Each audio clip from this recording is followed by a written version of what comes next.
আসসালামু আলাইকুম, সবাইকে স্বাগত জানাতে চাই। একটু পেছনের ভিউটা রেখেই আসলে ভিডিওটা বানাচ্ছি। তবে বিষয়টা যেটা নিয়ে কথা বলবো সেটা হচ্ছে বাংলাদেশের এই যে একটা বাজে নিয়মটা শুরু হয়েছে, অনূর্ধ্ব ১৯ দল খেলতে পারলেই সেটাকে যেন বাংলাদেশ প্লেয়ার থেকে তাকে জাতীয় দলের প্লেয়ার বানিয়ে দেয়া। এটা আসলে কতটা যৌক্তিক? আপনারা হয়তোবা জানলে অবাক হয়ে যাবেন। বিশ্বে যেগুলো দেশ আন্তর্জাতিক ক্রিকেট খেলে সংখ্যাগরিষ্ঠ তালিকা সবচেয়ে বেশি, এদের মধ্যে আসলে অনূর্ধ্ব ১৯ দল থেকে একেবারে সরাসরি জাতীয় দলে যাওয়া প্লেয়ারদের সংখ্যা সবচাইতে বেশি। প্রায় ৪৮% প্লেয়ার বাংলাদেশের জাতীয় দলে খেলে যারা অনূর্ধ্ব ১৯ দল থেকে উঠে আসা। এখন এই জায়গাতে আসলে মূল সমস্যাটা কোথায়? কোনো দায়িত্বশীল দেশ যারা ট্রফির চিন্তায় খেলে, যারা বিশ্বে সমাদৃত হতে চায়, তারা কিন্তু কখনো এই কাজটা করে না। তাদের অনূর্ধ্ব ১৯ থেকে জাতীয় দলে যাওয়ার আগে বেশ কটা স্টেজ পার করতে হয়। আপনি এই পার্শ্ববর্তী দেশ ভারতের দিকে যদি তাকান, তাহলে তারা অনূর্ধ্ব ১৯ দলের পরে তাদেরকে রঞ্জি ট্রফি খেলতে হয়, সৈয়দ মোস্তাক আলী ট্রফি খেলতে হয়, তাদের কানকাটা লিগ খেলতে হয়। এরপরে সবচাইতে তাদের বড় যে ইভেন্ট, সেটার নাম হচ্ছে অনূর্ধ্ব ২৩ দল, যেটা বাংলাদেশে কল্পনা করা যায় না। আসলেই অদ্ভুত। অস্ট্রেলিয়া দল তারা সবচাইতে এই বিষয়টা বেশি প্রিফার করে। ভারতের পাশাপাশি অস্ট্রেলিয়া অনূর্ধ্ব ২৩ দলে খেলার পরেই ওই প্লেয়ারটাকে জাতীয় দলে সুযোগ দেওয়া হয়। নিশ্চয়ই আপনার হচ্ছে সম্প্রতি, খুবই সম্প্রতি আপনি দেখেছেন যে ডেভিড ওয়ার্নারের পরিবর্তে আইপিএল এ পারফর্ম করেছে ম্যাকগার্ড, সম্ভবত জ্যাক জ্যাক ম্যাকগার্ড বা এরকমই কিছু একটা হবে, যার স্ট্রাইক রেটটা ছিল ২৫০-এর ওপরে। লাস্ট আইপিএল এ ডেভিড ওয়ার্নারের জায়গায় উদ্বোধনী ব্যাটসম্যান হিসেবে নেমে তিনি বাজিমাত করেছিলেন।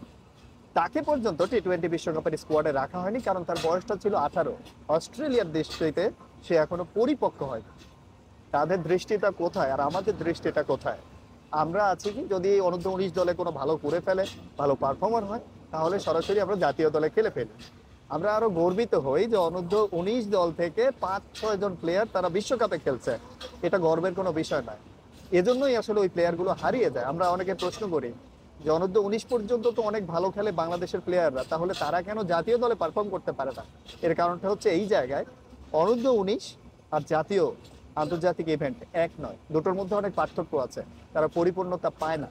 তো এই ক্ষেত্রে অস্ট্রেলিয়া যে কাজটা করে, ভারত যে কাজটা করে, যে অনূর্ধ্ব ২৩ দলে খেলিয়ে এরপরে তাকে যেতে হবে মূল দলে, এই জায়গাটাতে ফোকাস করতে হবে। যদিও বলবো না যে ভারত সরাসরি একেবারে নেয় না, এরকম নয়। ঋষভ পান্ট, শ্রেয়াস আয়ার এরাও এসেছে ভারতের অনূর্ধ্ব ১৯ দল থেকে। কিন্তু কথা হচ্ছে তার আগে তারা ১৫টা লিগ খেলে, সর্বনিম্ন ১৫টা টুর্নামেন্ট খেলে, যেটা ভারতের বিভিন্ন রাজ্যে অনুষ্ঠিত হয়। বাংলাদেশে কিন্তু এই সুবিধাটা নেই। বিপিএল খেলতে গেলে সেখানে জোচ্চোরের অভাব নেই। সামান্য একটা প্রথম বিভাগ লিগ, যেটাতে নুরুল হাসান সোহান বলছিল জার্সি বাবদ বাংলাদেশের এই চোরেরা ৩ লক্ষ টাকার জার্সি ৮০,০০০ টাকায় বানিয়ে বাকি ২,২০,০০০ টাকা পকেটে করে, একটা গেঞ্জি থেকে এই ২,২০,০০০ টাকা যে চোরেরা চুরি করতে পারে, সেই চোরদের কাছ থেকে আপনি বড় টুর্নামেন্ট আশা করেন কিভাবে? তাহলে ভাবেন যে জাতীয় পর্যায়ে বিপিএল এ বা ফ্র্যাঞ্চাইজি যে লিগগুলো রয়েছে, সেখানে কি পরিমাণ দুর্নীতিগ্রস্ত বাংলাদেশের এই চোরেরা। বাংলাদেশের এই চোরদের হাত থেকে কবে ক্রিকেটটা মুক্তি পাবে? সময়টা এখনই। তরুণ উদ্যমী লোকটা এসেছে, তাকে অনেকে ট্রলও করেছেন, অনেকে বলেছেন যে বিসিবি নির্বাচকরা এত সিনিয়র মানুষ, আকরাম খান, কাজী ইমাম, এরা যখন এত বড় বড় অবদান রেখে গেছে দেশের জন্য, তাদের জন্য টেবিল থেকে উঠে দাঁড়িয়ে কথা বলার প্রয়োজন মনে করেনি। এটা ভুল ধারণা। ফুটেজটুকু কেটে লিকেজ করা হয়েছে। এটা বাংলাদেশের আরেক দালাল চক্রের কাজ, ভিউ ব্যবসায়ীর কাজ। এরা করে কি জানেন? মূল ঘটনাকে এড়িয়ে যেটা দিয়ে ভাইরাল হওয়া যাবে, ওই ঘটনাটুকু ভিডিও বানিয়ে রিলস করে দেয়।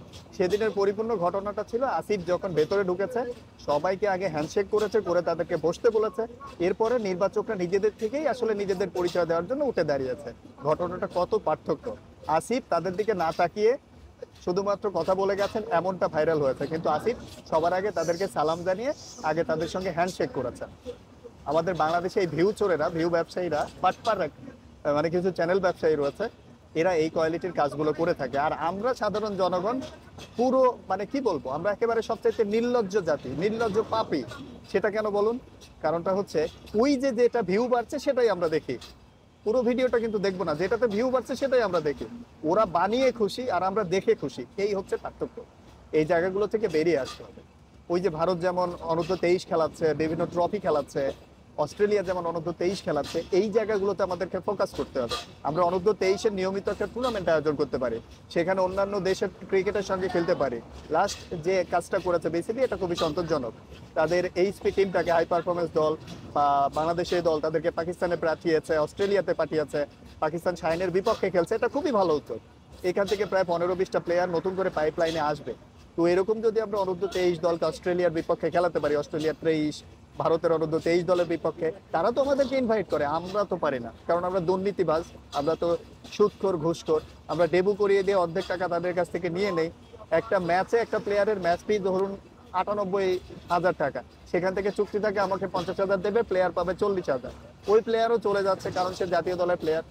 এই হচ্ছে আমরা, নিকৃষ্ট মনের অধিকারী। যে ক্রিকেট গোটা বিশ্বে বাংলাদেশকে রিপ্রেজেন্ট করছে সেটা নিয়ে আমরা গেম খেলছি। এই জায়গাগুলো থেকে বেরিয়ে আসার উপযুক্ত সময়।